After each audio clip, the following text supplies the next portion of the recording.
The Own Your Intuitive podcast is for the creatives, spiritual entrepreneurs, and light workers in the world. The shining ones who have been told to dim their light and stop believing in magic. I say screw that. The time to rise is now. To bring your gifts out into the world in a big way, creating a business that feeds your soul and your bank account. You are a magical being with the potential to change the world, one human at a time. The time for you to own your intuitive is now.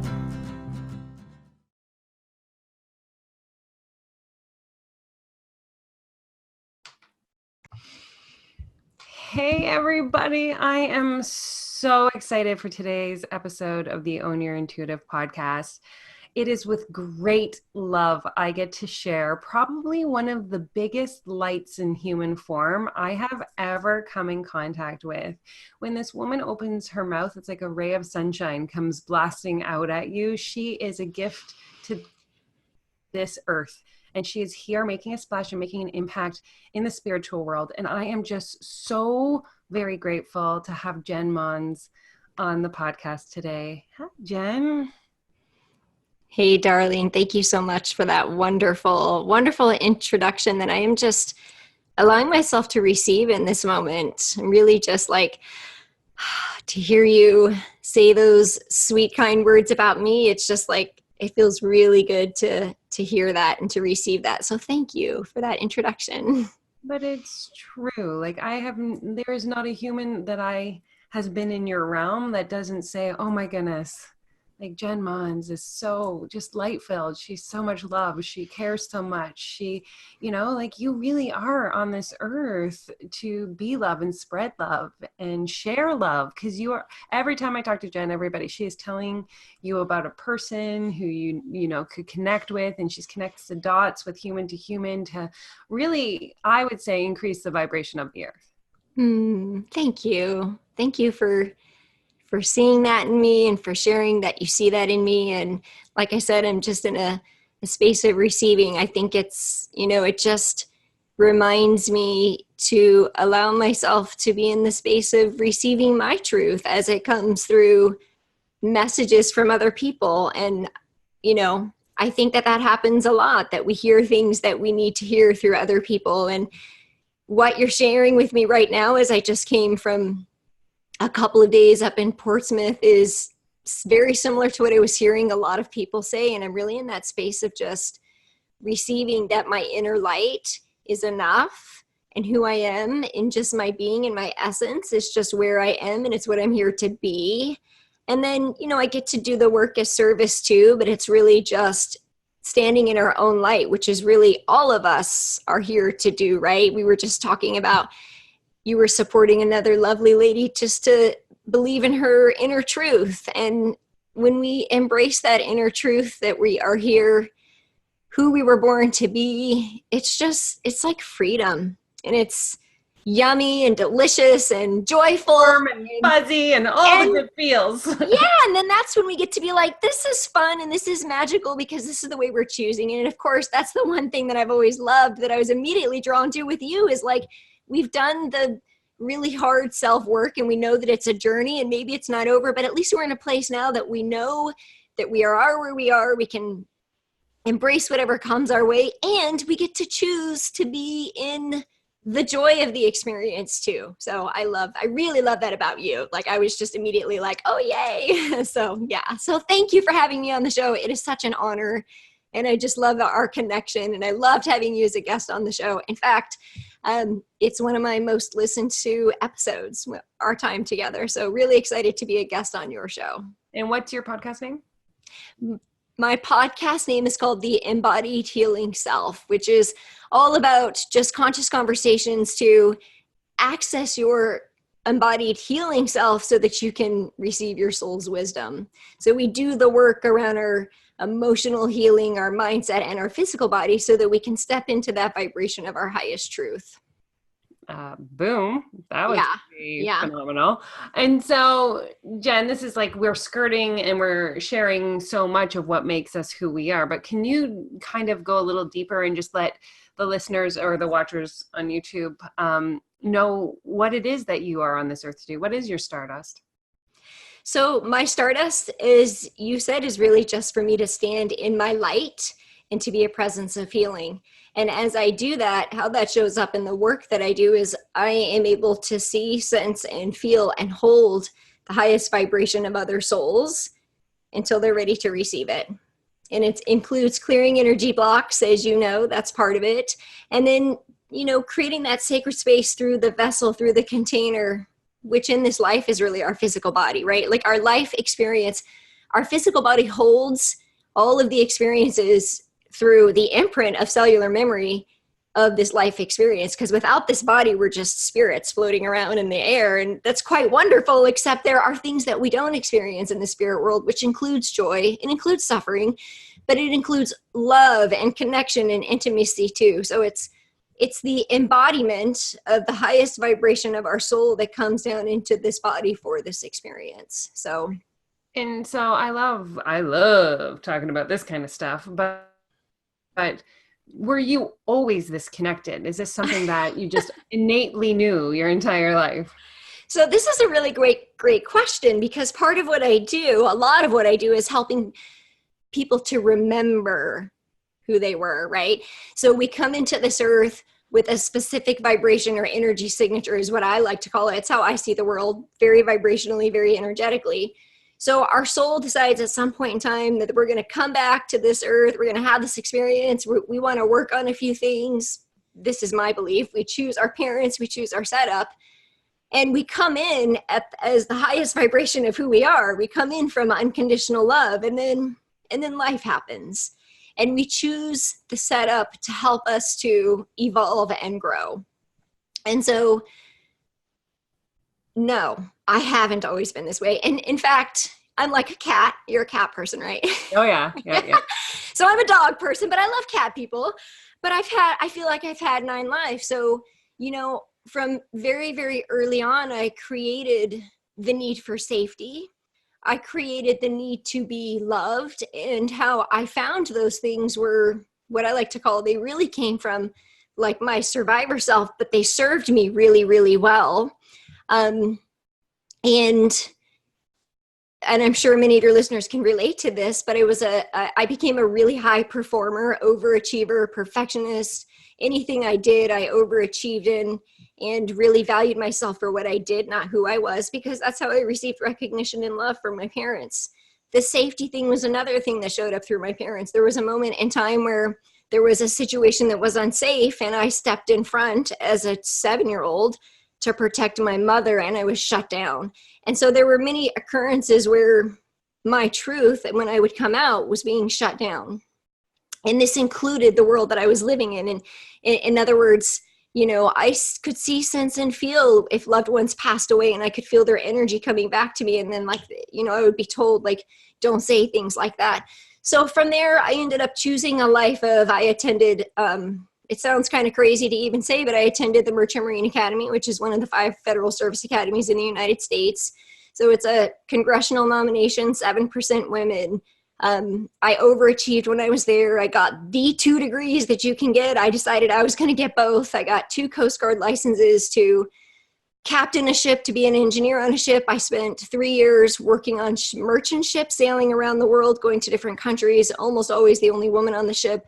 Extremely dangerous. And I just kept trying to find my worth in what I was doing. And I really was here to prove. I had this thing where I was going to prove to men that I could do whatever they could do and have babies. And then the funny thing is that when I was 28 years old, working corporate as an engineer, and of course, as a manager of a department of about 100 people, all men older than me, 20 years older than me, I'm sure they love that.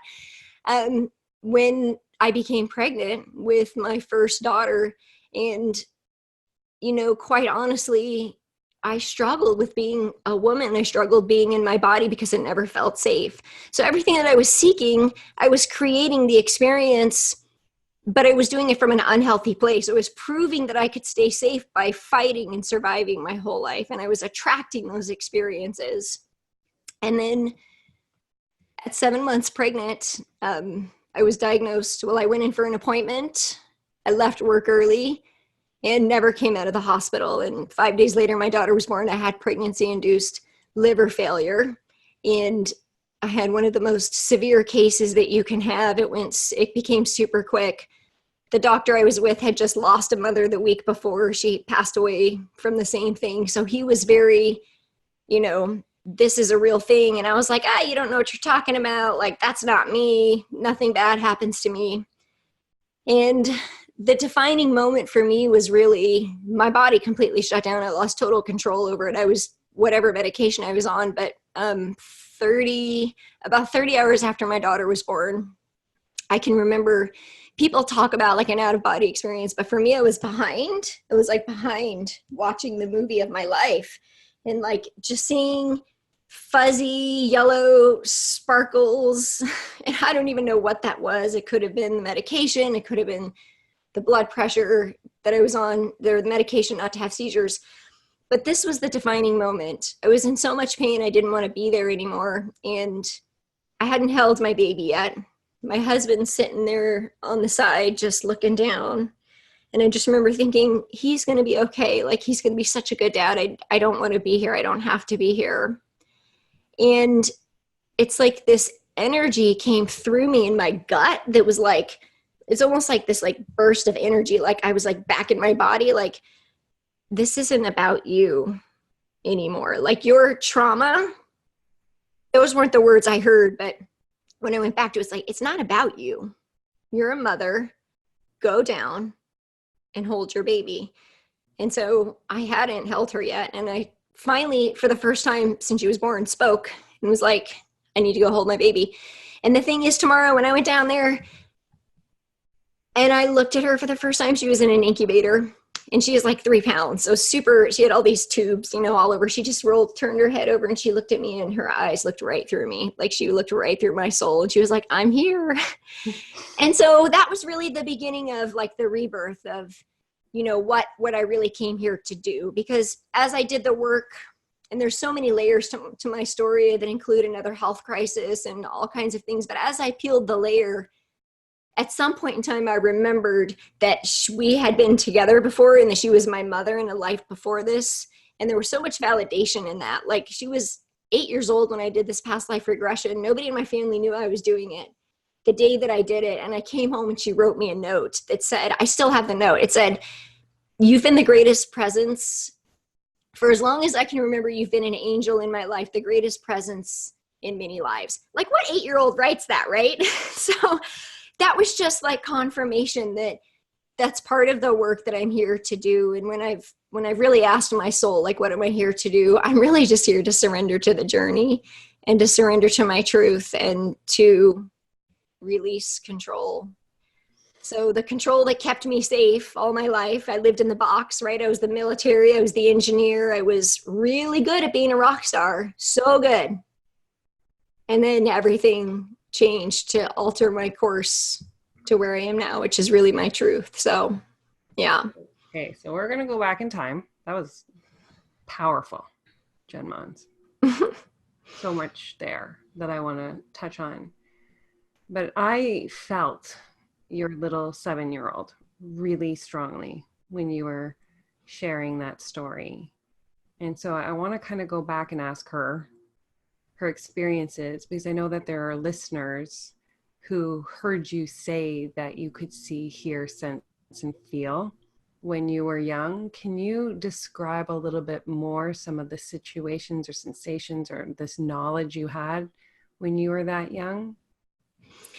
Yeah, thank you for the invitation to share that, because I not only want to share it for the listeners, but also for the listeners who are parents, because they might notice these things in their children. Yes. And we have an opportunity to allow our children to express who they are, not shut them down because of our fear of not understanding them, which is how I chose to be different as a parent for my children. So I think listeners are going to really relate to this. Like, I was just that kid who I felt like I knew more than I was supposed to about people sometimes. I could feel like you hear that like good vibe, bad vibe thing, but I didn't really know what it was. It's just, I knew that there were just some people I didn't like. And sometimes they were people that were in our family. Sometimes it was, an extended family member, or I just didn't feel right. And sometimes there were things about my own parents that I was feeling, that I was really feeling their inner conflict. And I would just, and it would go just beyond the physical world too. Like, I had this connection with God. That's the word that I use. Some people use source, some people use grace, some people use, divine source of energy, universal consciousness, whatever it is. It's this larger than life, like, energy that holds us together. It created us. It's where we come from. And this was something that I always knew. Like, I just knew it. I didn't question it. I was raised in a Catholic family, and at a very young age, I still knew to discern what I was hearing and what I knew. And I still had the commitment to do the practice, do the rituals of the Catholic religion.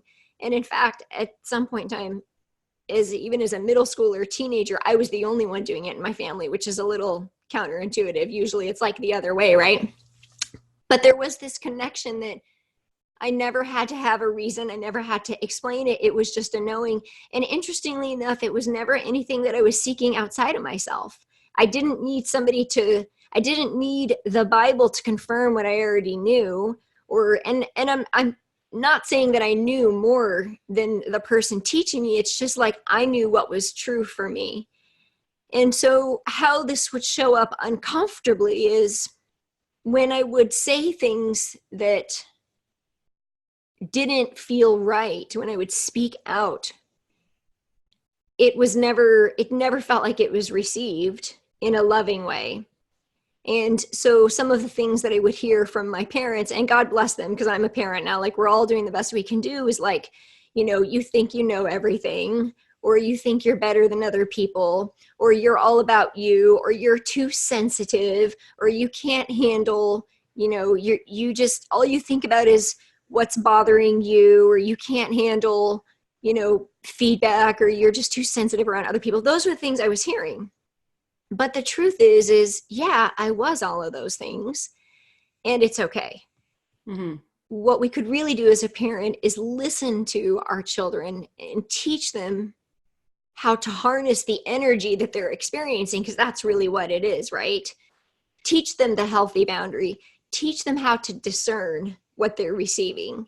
Teach them how to learn from what they're receiving. And so for me, I just shut it down. I completely shut it down. And you remember the instant that you shut it down? Yeah, it was the moment where there was a physical, tangible situation, and I stepped in front of to protect my mother from a threatening situation. And then to go beyond that, and I was just a tiny, I mean, I'm 5'2", 110 pounds now. So then I was just a tiny person. But for me, like, I don't think I'm small. I think I'm the same size as everybody else, because I read energy. So I know that my energy is bigger than my physical body. So I stepped in front to protect her. But then the hard part is that I used my voice, and I shared with a trusted adult the situation. And then she shut me down and said, you can't do that. Even though I knew I was right, she was telling me not to do. I feel a little lost as to what the situation and how you used your voice. You know what I mean? Like, can you give a little more detail here? Sure. So, basically, my father's temper got the best of him, and he became threatening. And he was very threatening with his words multiple times. And he really he's come a really long way. He's had to work through his anger and resentment, which shows up in the liver, right? Now, remember, I had liver failure. So this is a karmic genetic pattern that keeps repeating. And physically, he's had stage 4 cancer. So there are physical manifestations, I believe, that can happen from self-resentment. And I was just never afraid of speaking my truth. And so in this moment, he went beyond being verbally threatening, and he was still verbally threatening, but it was also just he kind of used his physical force to basically say to her, like, I'm in control here and this is what's going to happen, and made threatening remarks, and the whole situation was really uncomfortable. And I literally physically came between them and was like, you can't do this. And whereas, my siblings would just cry because they were scared, Yeah. I was the one that's like, this is not okay. And as a child, just knowing and thinking like, oh, I did the right thing, and then sharing it with, seeking help, really. I shared it with one of their friends. And as I shared it, sort of seeking support and help, I was just told by my mother, it came back to her, like, because this person was concerned for her safety. And she just asked me to never share anything, as I'm doing right now, right? Never share anything outside of our family again. But there was a part of me that knew that the only way to break a pattern was to not do what had been done, to step outside the box, to cross the line, to speak the truth about what I knew was right. So there were many experiences happening in my life with these inner knowings, the intuition, the empathy, and all of these things that would show up. But the one that I remember the most was an actual physical experience, which then developed this need to be safe. Right. And this need to, but then even further than that, what's so interesting is I decided that moment that as a 7-year-old, I will become a woman that will be respected by my father. And I will prove to him that I am better than him, and I am not afraid of him. I will not be the victim. So I shifted, my total energy came into the solar plexus chakra. My favorite color was even yellow. At my whole bedroom, I'm serious, my whole bedroom was yellow. Yeah. And I so vividly, it was a yellow holly hobby room. And I lived in Texas at the time. And I just remember. And so then from then on, and then there was the belief that it served me so well. I became such a high performer and high achiever. And I did all these things. And my dad acknowledged these things. He thought they were wonderful. Like I went to a military academy. He would have loved to have gotten into one. And I did all these things that he couldn't do. And he was so proud of me. But for me, I did it because he was going to respect me, because I was not going to fear him. So was there a level of needing to be in control, safety, like controlling? Yes. Right. That's exactly it. And then the whole birth trauma experience was all about, oh, you're not in control. Yeah.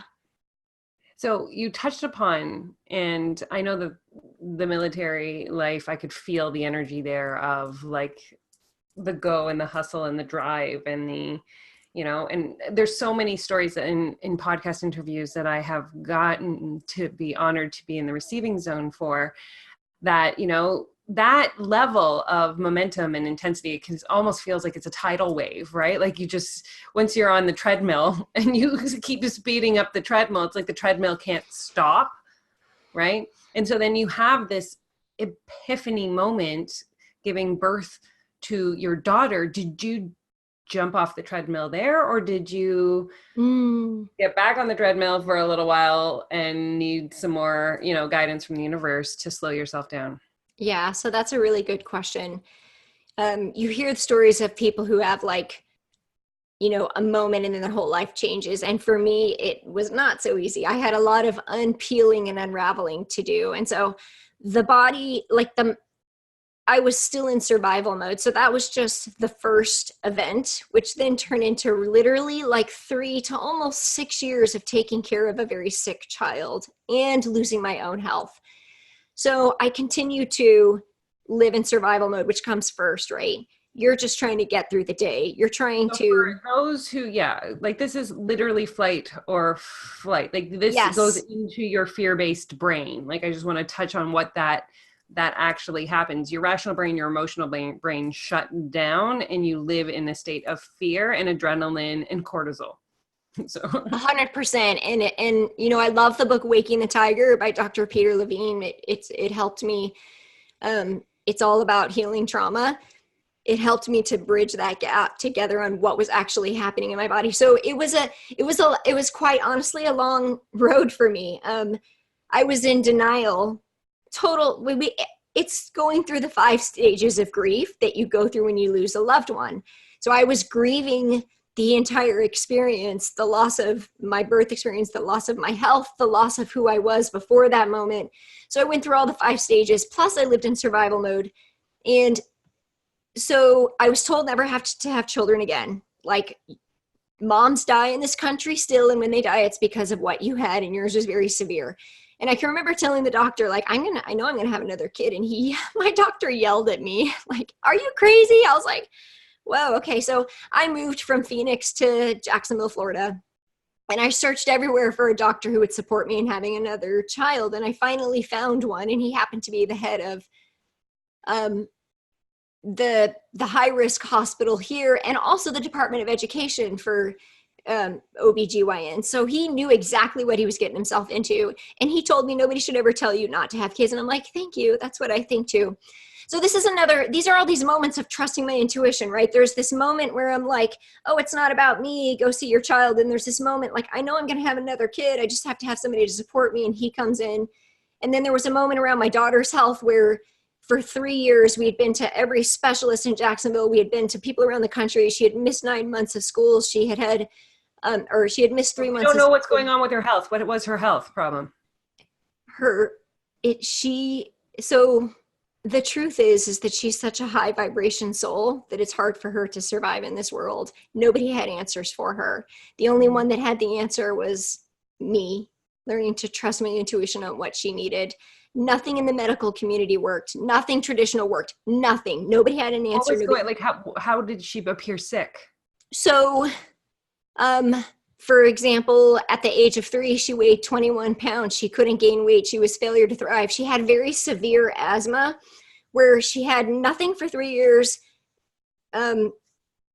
I believe she was vaccine injured, and I'm actually recording about that later today. And then all of a sudden went to a severe level of asthma for a year. She had to do a breathing treatment every 2 to 4 hours. Come to find out years later, she's actually allergic to albuterol, which is the only medicine available in the United States. So I now have to order a different type of medicines from Vanuatu because it's not available in this country. The thing that I have always learned from her is that we, in our medical system, we have to be treated for who we are, not the disease that we have or the symptoms that we have. Right. And so it was a long road of energy healing, acupressure, something called NAET, which is also energy healing, Chinese medicine, homeopathy, and herbs. She was on 6 prescription drugs at the age of 3. They diagnosed her with like 6 different things, none of which I ever accepted. One of them was Crohn's disease, which they never diagnosed children with because Crohn's disease is measured by a level of inflammatory proteins that your body produces when it's over-inflamed. And the level that she had was so high, it was like she had an adult gut of inflammation. That's how high it was. So she was never able to gain weight. She had severe asthma. She had allergies. She had like throat problems. She had vision problems. She had mood problems. She couldn't focus. Of course, they labeled her with everything, right? Like ADHD, and then some vision stuff was happening. At one point in time, they thought she had Tourette's because because they love to just label those symptoms. Yeah. And there was a night where I called her pediatrician at 4 a.m. She had something really weird where her hands blew up like balloons. They were purple and blue. They had some name for it, multiforme urethra. I can't even remember all the names. Like, it just doesn't even matter at this point.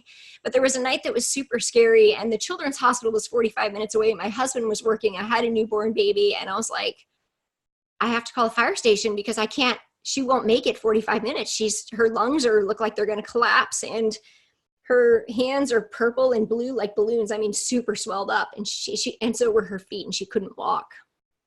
And I just didn't know what to do. And so I would give her this breathing treatment. She was on steroids all the time just to try and calm her in the moment. And the minute I did that one treatment, her face swelled up.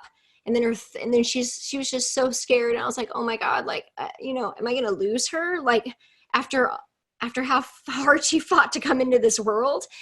And I called her doctor, and I was like, this isn't working anymore. And she's like, you're right. Do what you think you have to do. And all I needed was her permission. And I just started doing everything that I knew I was supposed to do. And that traditional medicine didn't work for her. It was making her more sick. And that she was one of those children that was here to teach us that the world that we live in right now is toxic and it's not okay. There are many children coming into the world right now who are experiencing symptoms of this. Autism is on the rise, mental health is on the rise, diabetes is on the rise. It's manifesting in different ways in our bodies because we are living a life that is not supporting our frequency, basically.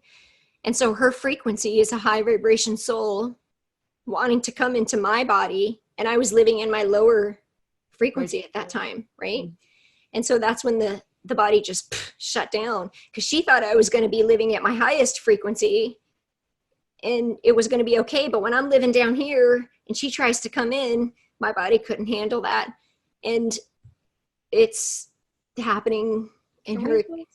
Like talk about how scary that must have been for the first 4 years of her life for you as her parent. Like, my gosh, Jen. Yeah. A lot of trauma there. Yeah, a lot.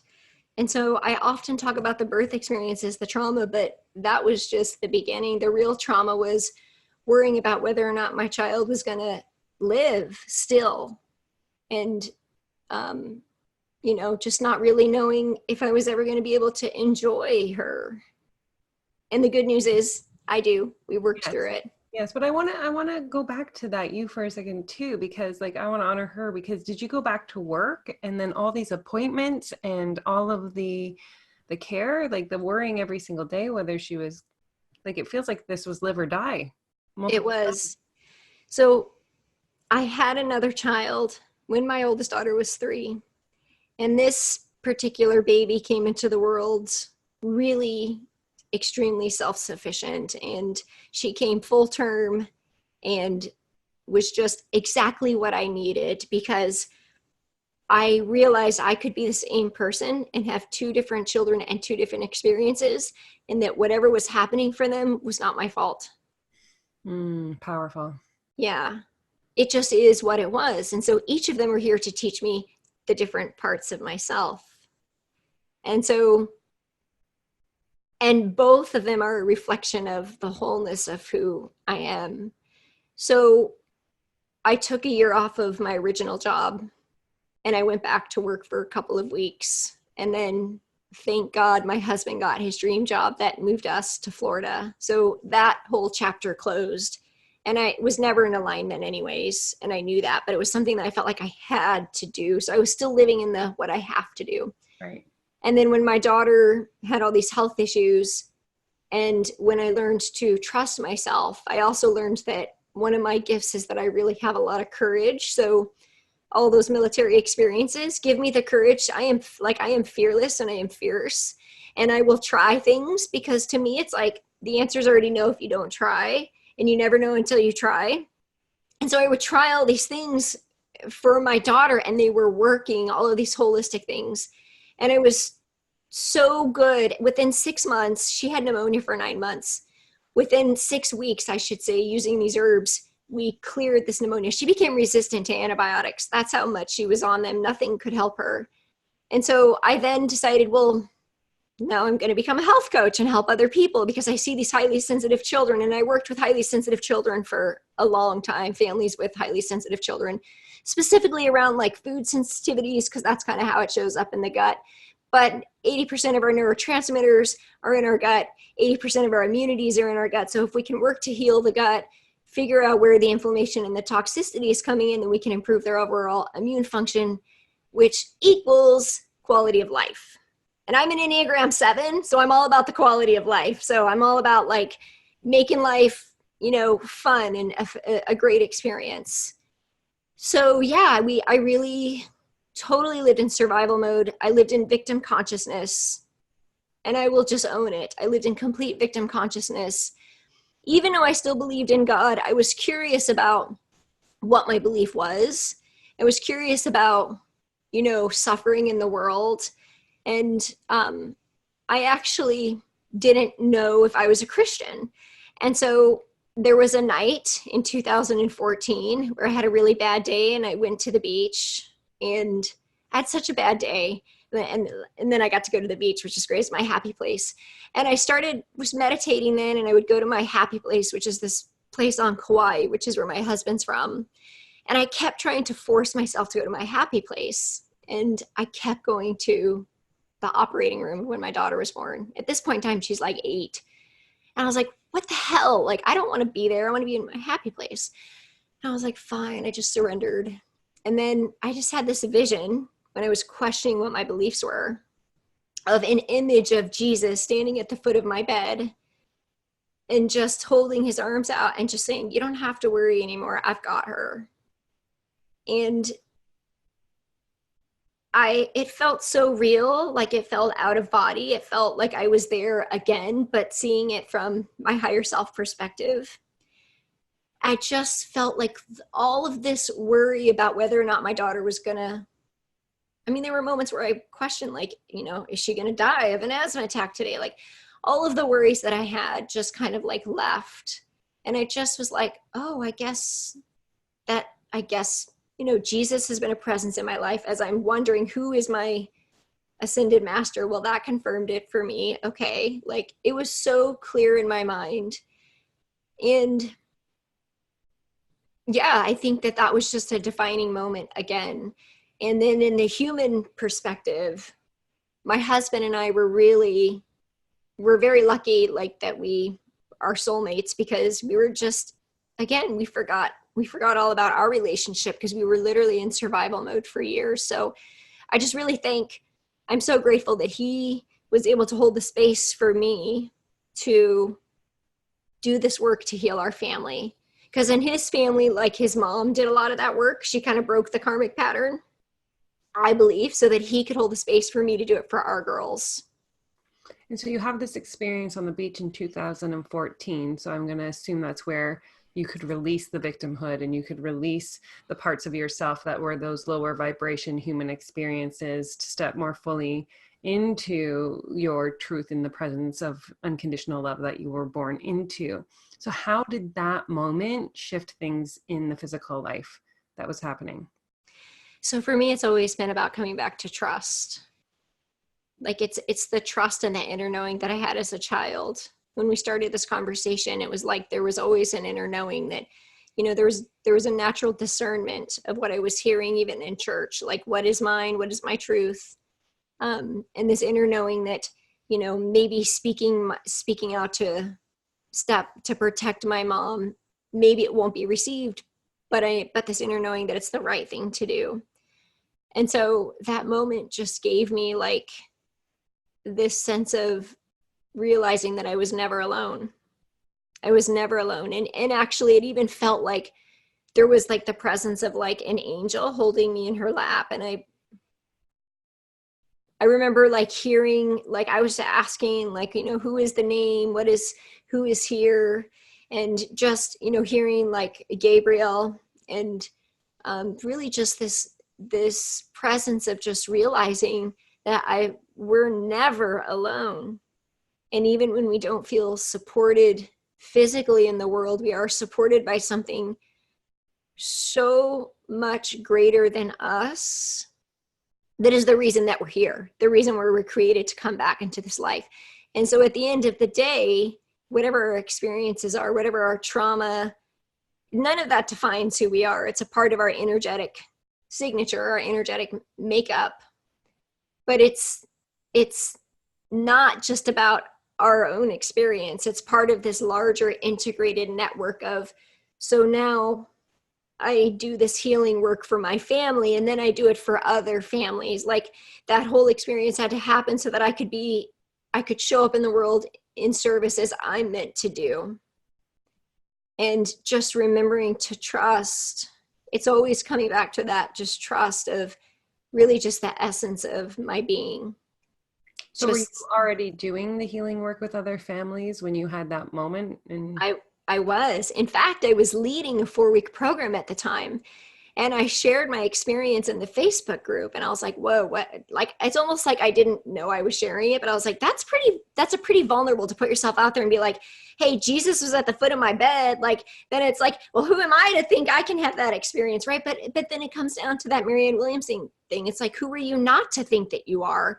And is there going to be judgment because I'm claiming this is my master and not Buddha? Or, I mean, and it's possible that one of my daughters is Buddhist. Like I am, like, that's, you know, I really do think like I see that in them. But I have a daughter, like, I just know my youngest one, she's Buddhist, and that's okay. Like, so it was very vulnerable, and I shared it, and it was like crickets. Nobody responded, because what happens is people, when we think about how vulnerable it is to put ourselves out there, you know, people, it's a frequency thing. So if it's not in alignment with them, they're probably not going to hear you say it anyways, or they're not going to read the post. It won't even it won't even land for them. No. So yeah. So I was doing that work, and then 4 months later, I had my second health crisis. So for me, the theme that showed up for me is that my physical body, or the belief that I created from it, is, you know, if I do not honor my truth, my physical body speaks to me. That's what happens. So there's a lot of energy that moves through me. I experience a lot of energy in the world, and if I'm not creating clarity around that, then I'm going to know, and I'm going to get messages that are uncomfortable. And I say this because I'm not alone. Mm-hmm. Thyroid dysfunction. Yep. Gallbladder removal. Yep. Okay, these are the epidemics that I'm seeing right now. There are emotions associated with those parts of the body, and it is all energy that is manifested in the body. So what is it really telling you? Like, what is the energy in that space in your body? And for me, that was a theme that kept happening. And so it always comes back to staying in alignment with the truth. Do you know how much of a teaser you are in these conversations? Because you're like, and then I had my second health scare, and then off you go into another thing about, you know, emotions and physical body. And we are left here to go like, wait, Jen, tell us, like, what was your physical manifestation of this emotional energy? Yeah, so I was literally at the peak of eating clean, where I had the belief that, like, I had this belief, like, if you eat healthy, you will heal your life. Food heals everything. It's magic. And because it healed my daughter. It healed me. I never got sick anymore.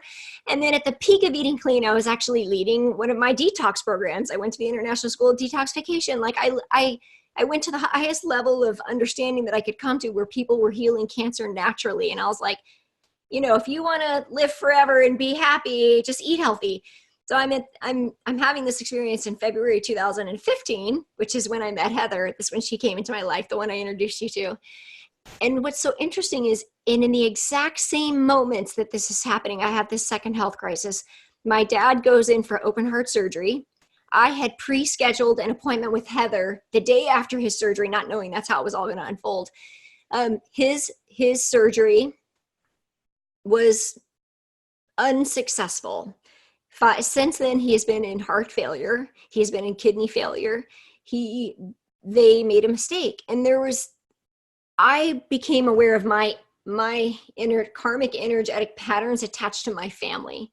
So whatever he was experiencing was happening to me, like high blood pressure, low blood pressure, dizzy, passing out. And then I went into a health crisis literally like 2 days later, into the emergency room, after being so healthy for so long. So there was an energetic thing that was happening. But what Spirit really told me is, you can eat as healthy as you want, but if you do not connect to your source energy, and if you do not heal your spirit or your heart space and these needs that need to be met, it doesn't matter. So I learned, eating healthy isn't everything. So I stopped. I homeschool traveled with my kids for a year. I did yoga teacher training. I did meditation training. And at the exact time that this is happening, because I'm so open to healing, my energy was open to, again, like anytime there's a contraction in our life, I ask the question, what is this showing me about me? What is it in me that needs to be healed? Mm-hmm. And so I become open energetically to the healing. And as I became open energetically, my daughter could sense it, and she began to share with me the world that she was living in. And how old is she now when she was sharing that? She's 13, and she was 8. So then it was confirmation that there is this other world that we live in. There is this other reality, because she would tell me things that there was no way that she knew that these things were like Right. names of ancestors. Like no way she could know, right? I don't live near them. Wow. They've never been alive since she was alive. We don't talk about that. So, and I just felt an energy shift. Sometimes I burp or I yawn when energy comes through. But so yeah, then I was like, and this is sacred stuff as a parent, right? I mean, this is a really sacred space to have with your kids, like, because there's this element again of like, you are not in control. This is another dimension. Right? If you want to, Oh, for I mean, sure. you can keep your kids safe in this world by saying you can't eat that sugar and you can't go to that school and don't get in the car with that person. But when we're talking about multidimensional, it's like, well, that's asking for trust again. So then I started to remember. I started to remember and see, sense, and feel. And we would sit, and she was so sweet. We would experience things together. She was my teacher. She was my teacher for this period of time. And I started to remember that that is actually a large part. That is the reality. Like that, all of that energy that we are always supported, that we are multidimensional beings, that this life experience is so multifaceted.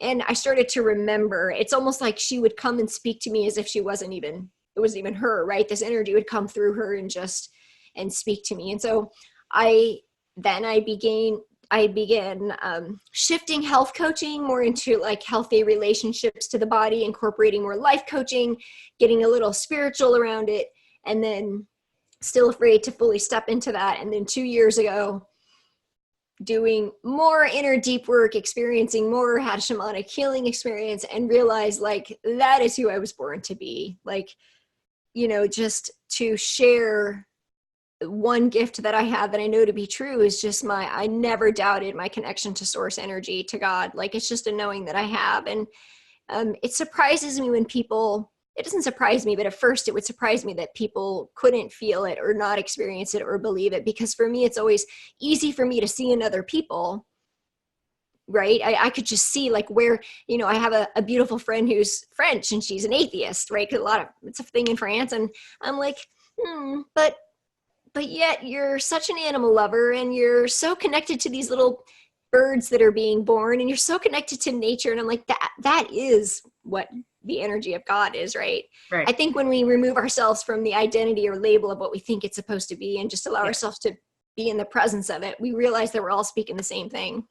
Well, if we could just get down to the simple truth that it's love. Like if you can hold a container of pure unconditional love, then you are connected to a faith, right? Absolutely. And that faith can be anything. It can be, it can be the trees, it can be the flowers, it can be the birds, it can be our children, it can be, Mm-hmm. the clouds, the sun, there's so many ways that it manifests in our day-to-day experience. And right before we got on, we were both in this is what happens with two highly frequency spiritual beings on the earth. We're like, I just love everything about everything. And we're so grateful that we see all the miracles as they're happening in those places. And so I want to invite anyone who is listening who might be going like, oh man, I'm so far from where Tamara and Jen are right now. I'm going to invite you guys that it begins with this simplistic way of just being open to receive the signs as they're being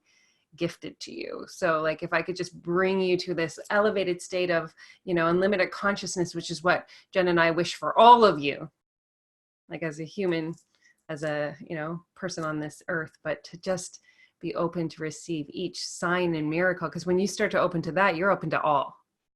Mm-hmm. It's so true. And then Right? you become the miracle of life. Like it's like you live in the flow, as you've been talking about lately, which is the miracle of life. It's not what you do. It's just, you become it. You're just receiving it. And so now when you're working with your clients, you embody so much more than just the physical body. You really do work on the entire body, physical, emotional, spiritual, like the whole realms. Mm-hmm. Can you share a Yeah. bit about that? Yeah. So, I first start by creating super sacred space and remembering it's all about, it's not even what I'm doing. It's really just allowing myself to be in the space of receiving from source and then sharing it and actually kind of holding it with open arms until the person is ready to receive it. So I hold it. I don't because that's how we empower people, right? We hold it and we encourage them to lovingly step into their truth. It's like, so there's a lot happening in a session with people. And when I was health coaching, I would have a session with somebody and I would feel like my kidneys. I didn't have a word for it at the time, and then they would say to me, oh, I had kidney failure. I'm like, yeah, well, that explains why my kidneys have been hurting. And then I just kind of realized like I was feeling, I could feel a person had a bladder infection. And I believe that we all actually have the ability to do this, but our fears block us from knowing that it's possible that we're all much more alike than we think we are. And so, or the fear for me that would show up is, who am I to think I'm special? But the truth is that we all are. It's just learning how to be aware of it, witness it, and what to do with it. So in my sessions, it's very multifaceted. I am receiving energy. I'm very, very clairaudient. That's the one thing that comes through. It's always in my left ear. I also see, sense, and feel empathically, and I've had to do a lot of work around this too. So for those of you who are listening, it's a big responsibility to be in the space of holding that space for people, as you know, because we have to learn how to discern what is ours and what is theirs. Yeah. And when we're receiving from source, everything comes from love. Yeah. But energetically, there will be things that will want to sort of tweak our vibration a little bit. And we just have to know where we stand and we have to stay in that vibration. And that is really our only responsibility. So I look at it as I'm not really doing the work. I'm just holding the space for it. So I'm receiving information. I'm seeing things and including, energy blocks, doing that too as well.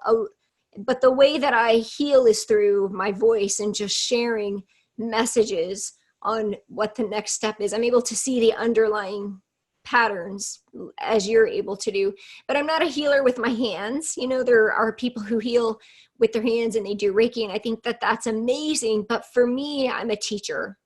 And so when I would get my energy work done, which I think is super important, massages are great, all of that is great, but it's still somebody else doing the work.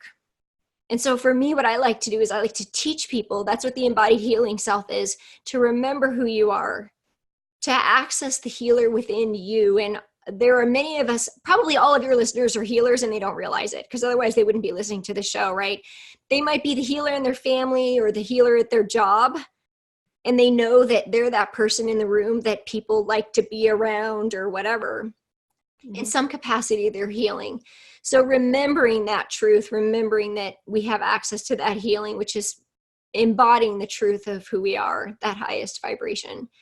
So the session is whatever's coming in, and then it's a co-creation of what the person is experiencing or what they need. Clearing blocks is a huge thing, and I know that you do that a lot too.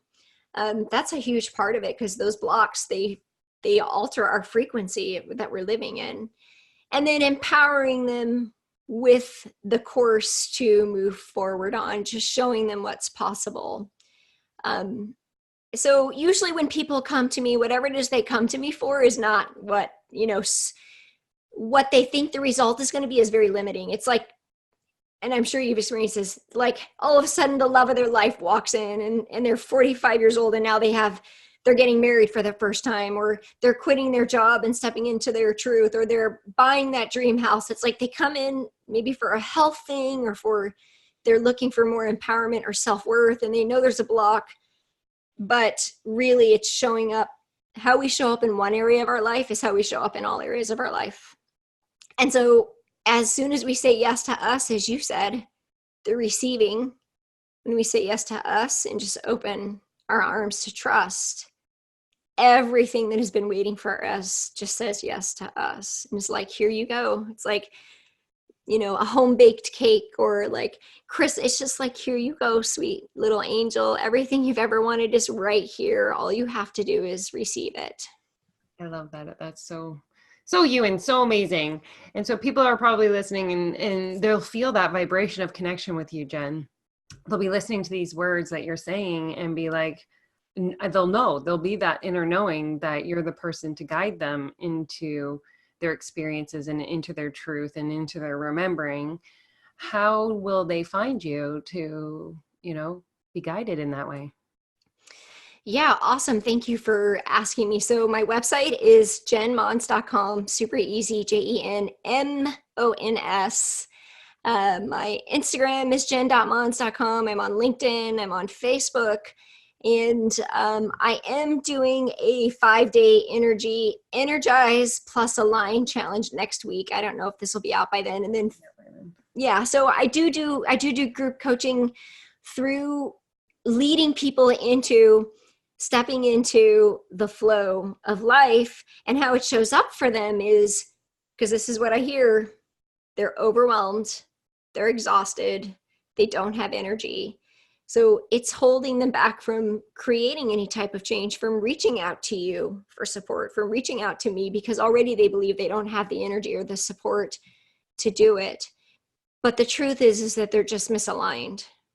Yeah. They have the energy, they're just not in alignment with their truth. And so we develop these beliefs that we don't have the energy to do things, or we don't have the time, or we don't have the support because they've got blocks and they're out of alignment. So you can find me on my website. I do private coaching, group coaching, all around healing and energy healing and nutrition, and kind of blending all of those together. So, and yeah. This question is coming without going, the first answer is the right answer. Jen Mons, what did the listeners need to know was the book that changed your trajectory of your life? Oh my gosh. One book. Yeah. So the first one that came to mind, although there's like 10, 9 Waves of Creation. 9 Waves of Creation. Who's it by? Do you remember? You don't have to. We'll look it up.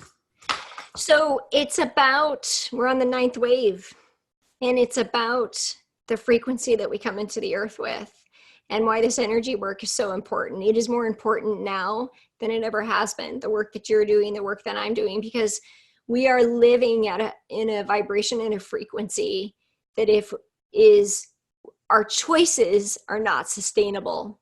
And this is actually, there's like the science behind it, like where the earth is right now, how these children come into the earth, they're vibrating at a higher frequency than we were, and what it means for the world, what it means for our experience.